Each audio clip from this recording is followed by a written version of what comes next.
Hi friends, this is Kiran Khalid. Welcome to my YouTube channel The Billing Expert.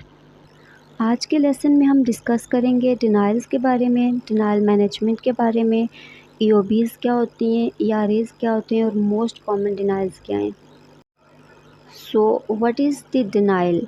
Denial क्या होता है कि insurance company हमारे claim को पे करने से इनकार कर देती है। कुछ रीज़न्स की वजह से समटाइम हमने कोई ऐसे प्रोसीजर कोड ऐड किए होते हैं जो रॉन्ग होंगे, समटाइम हम कुछ इन्फॉर्मेशन स्किप कर देते हैं, समटाइम पेशेंट को ऐसी सर्विसेज प्रोवाइडर की तरफ से दी जाती हैं जिसके लिए पेशेंट एलिजिबल नहीं होगा या फिर जिसके लिए प्रोवाइडर एलिजिबल नहीं होगा, जो उसके बेनिफिट्स में नहीं आ रही होंगी पेशेंट के, या फिर इंश्योरेंस को मेडिकल डॉक्यूमेंटेशन रिक्वायर्ड होगी पेशेंट की, या हम लोग क्लेम लेट इंटर कर देते हैं, उसकी फ़ाइलिंग लिमिट जो है वो एक्सपायर्ड हो जाती है, तो वो टाइमली फ़ाइलिंग से डिनाई हो जाता है। या फिर समटाइम ऐसा भी होता है कि एक claim same date of service का डुप्लिकेट इंटर हो जाता है, तो उसकी वजह से भी क्लेम्स डिनाई हो जाते हैं। एक क्लेम के डिनाई होने की बहुत सारी वजूहात हो सकती हैं, तो ये हम पे डिपेंड करता है कि हम अपने क्लेम की सबमिशन कितनी क्लीन सबमिशन करवाते हैं। ईओबीज़ और ईआरएज़ क्या होते हैं? अब हमारा जो क्लेम डिनाई हुआ या फिर पे हुआ, इंश्योरेंस हमें ईओबी की फ़ॉर्म में या ईआरए की फ़ॉर्म में भेजती है, वापस भेजती है। तो ईओबी होता है एक्सप्लेनेशन ऑफ बेनिफिट्स, ये पेपर वेरिएंट में होता है। इस ईओबी के अंदर पेशेंट की सारी इन्फॉर्मेशन होगी, उसके प्रोवाइडर की सारी इन्फॉर्मेशन होगी, सीपीटी कोड्स, डायग्नोसिस कोड, उसके चार्ज अमाउंट, सीपीटी कोड्स के चार्ज अमाउंट होंगे, इंश्योरेंस ने क्या पे किया है, इंश्योरेंस ने क्या डिनाई किया है, डिनाइल रीज़न क्या है, रिमार्क कोड क्या है, ये सब कुछ जो है ये ईओबी के ऊपर लिखा हुआ होता है। ये होता है एक paper variant. EOB is the paper variant and ERA, electronic remittance advice, it's the electronic version of EOB. अब डिनाइल मैनेजमेंट क्या होता है? डिनाइल मैनेजमेंट एक सिस्टमेटिक प्रोसेस है जिससे हम अपने डिनाइल्स को आइडेंटिफाई करने के बाद, एनालाइज करने के बाद करेक्टिव एक्शन लेते हैं।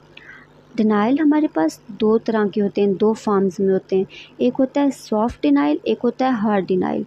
सॉफ्ट डिनाइल होता है कुछ कॉमन सी मिस्टेक्स की होती हैं हमने क्लेम में, जो हम करेक्ट करके क्लेम को रीफाइल कर देते हैं, रीसबमिट कर देते हैं, और वो एरर प्रोसेस होके इंश्योरेंस क्लेम की पेमेंट रिलीज़ कर देती है। लेकिन कुछ हमारे पास हार्ड डिनाइल्स होते हैं, लाइक ऑथराइजेशन का इशू हो गया या फिर क्लेम लेट फाइल हो गया, उनके लिए हमें अपील सबमिट करानी पड़ती है, और फिर उनमें काफ़ी टाइम भी लगता है, लेकिन उनके ऊपर हमें ट्रैक रखना पड़ता है कि ये क्लेम्स प्रोसेस हो जाएं, ताकि प्रोवाइडर को पेमेंट रिलीज़ हो सके, क्योंकि ये डॉक्टर की पेमेंट पे डायरेक्टली इफ़ेक्ट करते हैं। अगर तो डिनाइल रेट हमारे पास ज़्यादा होगा तो डॉक्टर की पेमेंट इफ़ेक्ट होगी, उसको कम पेमेंट मिलेगी और वो एग्रेसिव होगा। हमें डिनाइल मैनेजमेंट के ऊपर, डिनाइल्स के ऊपर काम करने की ज़रूरत है। डिनाइल मैनेजमेंट के जो इम्पॉर्टेंट गोल्स हैं उनमें रिकवर करना रेवेन्यू को, और फ्यूचर में उन डिनाइल्स को प्रिवेंट करना, कि हमें पता लग जाता है कि हम ये एरर्स कर रहे हैं तो हम फ्यूचर में उनको प्रिवेंट करते हैं। और उसके बाद रिड्यूस करना एआर के डेज़ को, लाइक जितनी जल्दी हो सके हमने क्लेम को प्रोसेस करवाना है, अपने क्लेम की एरर्स को रिजॉल्व करने के बाद उनको प्रोसेस कराना है। ये चीज़ आ जाती है डिनाइल मैनेजमेंट में। डिनाइल्स के ऊपर काम करने के लिए ज़रूरी है कि हमें ईओबीज़ को अच्छे से रीड करना, उनको अच्छे से अंडरस्टैंड करना आता हो, क्योंकि सारी इन्फॉर्मेशन हमारे पास ईओबी पे मौजूद होती है, लेकिन सम टाइम ऐसा होता है कि हमें ईओबी को रीड करना नहीं आता, जिसकी वजह से हम डिनाइल को समझ नहीं सकते। हमारे पास ईओबी के ऊपर 3 तरह के कोड्स होते हैं, जिनको ग्रुप कोड, रीज़न कोड और रिमार्क कोड कहा जाता है। ग्रुप कोड रिप्रेजेंट करते हैं कि who is financially responsible for adjustment. For example PR यानी कि पेशेंट रिस्पॉन्सिबिलिटी में हमारे पास आ जाता है कोपे, को इंश्योरेंस, डिडक्टेबल या हर तरह की पेशेंट रिस्पॉन्सिबिलिटी। सीओ में हमारे पास आ जाता है कॉन्ट्रैक्चुअल ऑब्लिगेशन। कॉन्ट्रैक्चुअल ऑब्लिगेशन को समझने के लिए ज़रूरी है कि हम पहले समझें कि कॉन्ट्रैक्ट क्या है। कॉन्ट्रैक्ट बेसिकली इंश्योरेंस के और प्रोवाइडर के दरमियान एक एग्रीमेंट होता है जिसमें डॉक्टर जो है वो इंश्योरेंस के अलाउएबल रेट्स को एक्सेप्ट करता है। अब फॉर एग्ज़ाम्पल एक क्लेम की बिल्ड अमाउंट है $200, इंश्योरेंस $150 प्रोसेस करती है और रिमेनिंग $50 को वो छोड़ देती है। तो वो रिमेनिंग $50 जो हैं वो पेशेंट रिस्पॉन्सिबिलिटी में कवर नहीं होंगे, वो सीओ में कवर होंगे, कॉन्ट्रैक्चुअल ऑब्लिगेशन के साथ वो एडजस्ट होंगे। अब ओ ए जो है वो रिप्रेजेंट करता है अदर एडजस्टमेंट्स को, लाइक अगर क्लेम में कोई एडमिनिस्ट्रेटिव एरर्स हो गई हैं तो इंश्योरेंस क्या करेगी, थोड़ी सी कम पेमेंट रिलीज़ करेगी, तो उस कम पेमेंट को हम अदर एडजस्टमेंट में ऐड करेंगे।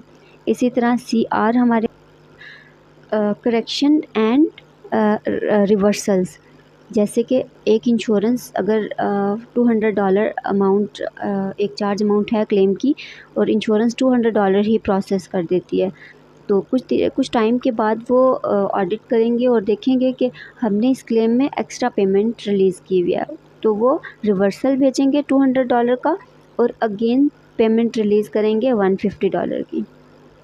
रीज़न कोड हमारे पास डिनाइल कोड ही होते हैं जो कि बताते हैं कि क्यों सर्विस कवर्ड नहीं हो रही, और रिमार्क कोड होता है additional information about the reason code. Remark code हमें रीज़न कोड के बारे में एडिशनल इंफॉर्मेशन प्रोवाइड करते हैं। नाउ मोस्ट कॉमन डिनाइल्स कौन कौन से हैं, मैंने स्लाइड में कुछ डिनाइल्स ऐड किए हैं जो कि मोस्ट कॉमन डिनाइल्स हैं, जो मोस्टली हर प्रैक्टिस में ये रिसीव हो रहे होते हैं। इसके अलावा भी बहुत सारे डिनाइल्स हैं, हम वन बाय वन बाकी सबको भी देखेंगे, लेकिन हम इनसे स्टार्ट करेंगे। सबसे पहला डिनाई हमारे पास है lack of info, CO16 lack of info. इसमें क्या होता है कि हम क्लेम सबमिट करवाते हुए कुछ इन्फॉर्मेशन या तो मिस कर देते हैं या फिर इनवैलिड इन्फॉर्मेशन ऐड कर देते हैं। जैसे कि हमने कोई CPT कोड रॉन्ग ऐड कर दिया, ICD कोड रॉन्ग ऐड कर दिया, missing NPI, tax ID, NDC code या फिर ऑथराइजेशन नंबर मिस कर दिया, या हमने कोई wrong place of service add कर दी। CPT कोड होता है हमारे पास plant procedure terminology, ICD code होता है international classification of diseases, NPI हम कहते हैं नेशनल प्रोवाइडर आइडेंटिफिकेशन को, प्रोवाइडर्स को आइडेंटिफाई करने के लिए एक नंबर अलॉट होता है। इसी तरह टैक्स ID होती है प्रोवाइडर्स की पेमेंट्स के ऊपर और टैक्सेस के ऊपर ट्रैक रखने के लिए उनको एक ID असाइन की जाती है। NDC कोड होता है नेशनल ड्रग कोड, ये कुछ स्पेसिफिक ड्रग्स होती हैं जिनको कोड्स असाइन किए जाते हैं। इसी तरह ऑथराइजेशन नंबर होता है कि पेशेंट इस सर्विस के लिए ऑथराइज है या नहीं है। हमारा काम क्या होता है कि हम देखेंगे रीज़न कोड, देखें कि हमारे पास क्या आ रहा है। जैसे अगर रीज़न कोड CO16 आ रहा है, तो जैसे हमने पिछली स्लाइड में डिस्कस किया कि रीज़न कोड के साथ उसका सब कोड या उसका रिमार्क कोड भी लिखा होता है, तो हम रिमार्क कोड में देखेंगे कि स्पेसिफ़िकली कौन सी इन्फॉर्मेशन मिस हो रही है हमारे क्लेम में, वहाँ पर मेंशन होगी, वहाँ से देख के हम वो इन्फॉर्मेशन ऐड करेंगे और इस बात को मेक श्योर करेंगे कि नेक्स्ट टाइम हमारे क्लेम में ये वाली मिस्टेक रिपीट ना हो, और हम मेक श्योर करेंगे कि हमारे क्लेम्स की क्लीन सबमिशन हो। आज के लिए इतना ही। नेक्स्ट हम लोग डिस्कस करेंगे अदर डिनाइल्स को। मोस्ट कॉमन डिनाइल्स को हम पहले कवर कर लेंगे और उसके बाद जो बाकी डिनाइल्स रह जाएंगे उनको भी हम वन बाय वन कवर करेंगे। तब तक के लिए अल्लाह हाफिज़। Thank you so much for watching.